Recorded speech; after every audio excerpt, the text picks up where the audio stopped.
નમસ્કાર મિત્રો, જય સ્વામિનારાયણ, જય મત્સ્ય મહાદેવ બોલીએ. તો આજે હવે આપણે ચેપ્ટર 7 ત્રિકોણમાં આગળ વધીશું. તો કાલે આપણે એ વસ્તુ જોઈ હતી કે એકરૂપ ત્રિકોણ કોને કહેવાય કે જેની ત્રણ બાજુ અને ત્રણ ખૂણાઓ સમાન હોય. બરાબર છે? એ બંને ખૂણાઓ અને બાજુ અને એક્ચ્યુઅલીમાં શું કહેવાય એમના અનુરૂપ અંગો કહેવાય. બરાબર છે? તો બે ત્રિકોણ માટે જો બાજુઓ અને ખૂણાઓ સમાન હોય તો એ બે ત્રિકોણોને આપણે એકરૂપ ત્રિકોણો કહીએ. પણ હવે આપણે આજે આગળ શું જોઈશું કે દરેક વખતે ધારો કે ત્રણ ખૂણાઓ ત્રણ બાજુઓની ઇન્ફોર્મેશન નથી આપી છે, ઇન્ફોર્મેશન થોડી માહિતી ઓછી આપી છે. બરાબર છે? તો એ વખતે આપણે એ ત્રિકોણ એકરૂપ ત્રિકોણ છે એવું સાબિત કરવા માટે કંઈ આપણે નિયમો કે કંઈ થિયરી છે એ આજે આપણે જોઈશું કે ત્રણ બાજુ અને ત્રણ ખૂણા હોય તો એકરૂપ ત્રિકોણ હોય, ત્રણ બાજુ અને ત્રણ ખૂણાઓ સમાન હોય તો એમને એકરૂપ ત્રિકોણ કહેવાય. તો આપણને ખબર પડી ગઈ. પણ ધારો કે એનાથી થોડીક ઓછી ઇન્ફોર્મેશન આપી છે કે ભાઈ બે બાજુ અને એક ખૂણો સમાન છે તો એ એકરૂપ ત્રિકોણ કહેવાય કે નહીં એ આજે આપણે જોઈશું. બધી ઇન્ફોર્મેશન ધારો કે નથી આપી અને આપણને ખાલી બે બાજુઓ અને એનાથી બનતો ખૂણો અને એ જ રીતે સામેની બીજા ત્રિકોણની પણ બે બાજુઓ અને જે બે બાજુઓ સમાન રહે એનાથી બનતો ખૂણો, જો આટલી વસ્તુ આપી હોય તો આપણે એ બે ત્રિકોણને એકરૂપ ત્રિકોણ કહી શકીએ કે નહીં એ આજે આપણે જોઈશું. તો પૂર્વધારણા 7.1 કે જેને બાખુબા પણ કહેવાય છે, બાજુ ખૂણો બાજુ. બરાબર છે? તો શું કહે છે કે જો બે ત્રિકોણ માટે એક ત્રિકોણની બે બાજુઓ અને અંતર્ગત ખૂણો બીજા ત્રિકોણની અનુરૂપ બાજુઓ અને અંતર્ગત ખૂણાને સમાન હોય તો બે ત્રિકોણો એકબીજાને એકરૂપ ત્રિકોણો છે એમ કહી શકાય. બરાબર છે? તો આ આપણે સમજાવું તમને શું કહેવા માંગે છે કે ધારો કે આ એક ત્રિકોણ આપણે લીધો ABC,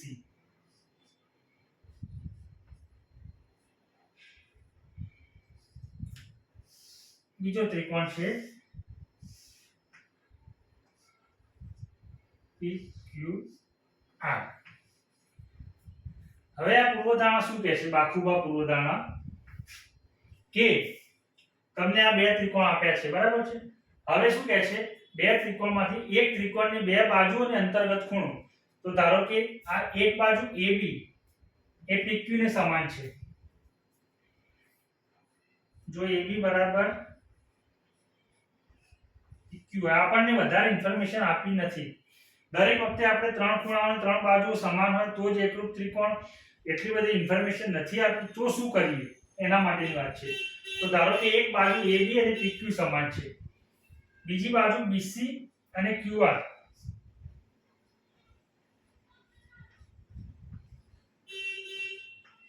આ બે વસ્તુ તમને ધારો કે આપી હોય કે ભાઈ એક બાજુ AB અને PQ સમાન છે, બીજી બાજુ BC અને QR સમાન છે. હવે જે આ બે બાજુઓ બંને બાજુ સમાન છે એનાથી બનતા જે ખૂણાઓ એ પણ સમાન હોય, મીન્સ કે ખૂણો B અને ખૂણો Q આ બંને જો સમાન હોય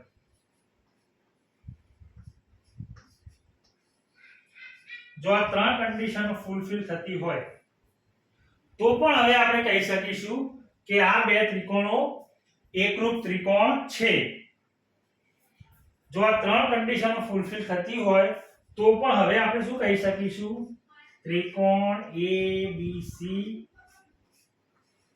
એકરૂપ ત્રિકોણ PQR. ખબર પડી? અને જો બંને એકરૂપ ત્રિકોણ થઈ જાય તો પછી આપણને ખબર છે CPCT કરીશું તો ત્રણેય બાજુ અને ત્રણેય ખૂણાઓ એકબીજાના સમાન થઈ જશે. કેમ? કારણ કે એકરૂપ ત્રિકોણની ત્રણેય બાજુઓ અને ત્રણેય ખૂણાઓ સમાન હોય. બરાબર છે? પણ આપણને ધારો કે બધી ઇન્ફોર્મેશન નથી આપી તો આપણે બાજુ અને ખૂણો બાખુબા એટલે બાજુ ખૂણો અને બાજુ, જો ત્રણ વસ્તુ પણ તમને સમાન હોય, કઈ કઈ ત્રણ વસ્તુઓ? કે બે બાજુઓ અને એ બે બાજુઓથી બનતો ખૂણો એ બંને ત્રિકોણનો જો સમાન હોય તો. ખબર પડી? એટલે આની એક બાજુ AB છે, આની એક બાજુ PQ છે એ સમાન છે. બરાબર છે? ખૂણો B અને ખૂણો Q સમાન છે અને બીજી બાજુ કઈ છે? BC અને QR આ સમાન છે. જો આ ત્રણ કન્ડિશનો ફૂલફિલ થતી હોય તો આપણે કહી શકીએ કે ત્રિકોણ ABC અને ત્રિકોણ PQR એકબીજાના શું છે? એકરૂપ ત્રિકોણો છે. અને જો તમને કોઈ પણ જગ્યાએ કોઈ પણ દાખલામાં જો બંને એકરૂપ થઈ જાય ત્રિકોણ તો પછી તમારે આગળ કોઈ સવાલ જ નથી. તો પછી ત્રણેય ખૂણાઓ અને ત્રણેય બાજુઓ એક સમાન થઈ જવાની છે. તો આ એનો એક એક્ઝામ્પલ છે. ખબર પડી ને, બાજુ ખૂણો બાજુ પૂર્વધારણા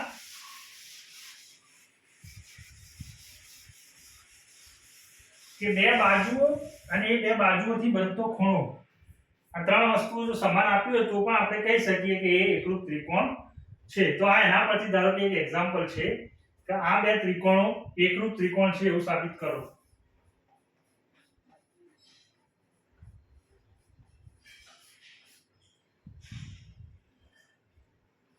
આપેલ બે ત્રિકોણ એકરૂપ છે એવું સાબિત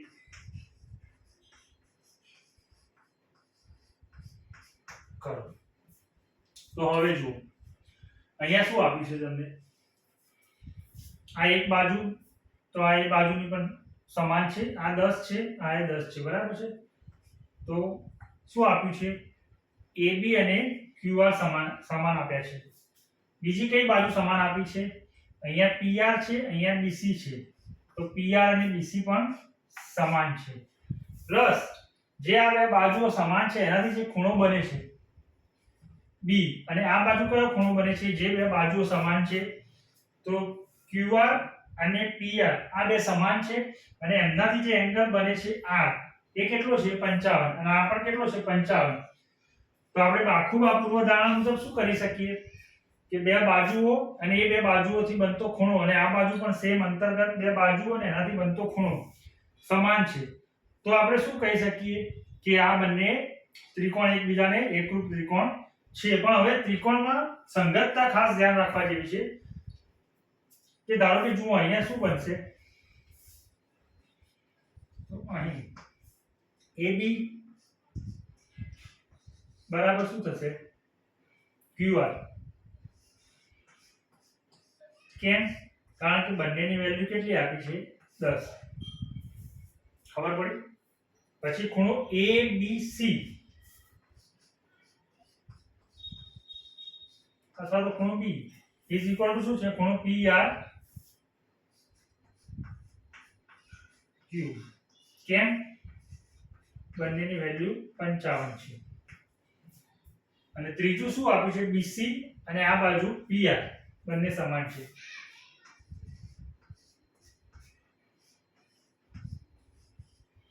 કેટલી વેલ્યુ છે 12.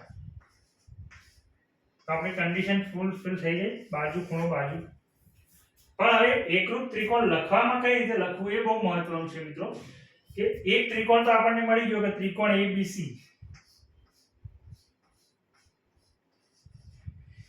પણ એ એકરૂપ ત્રિકોણ આમાં હું PQR ના લખી શકું. કેમ? કારણ કે અહીંયા જુઓ, અહીંયા ધારો કે હું ત્રિકોણ ABC એકરૂપ ત્રિકોણ PQR લખું તો શું થવું જોઈએ, AB PQ, BC QR અને AC PR થવું જોઈએ. તો AB શું થવું જોઈએ, PQ થવું જોઈએ. પણ અહીંયા જુઓ AB શું છે QR.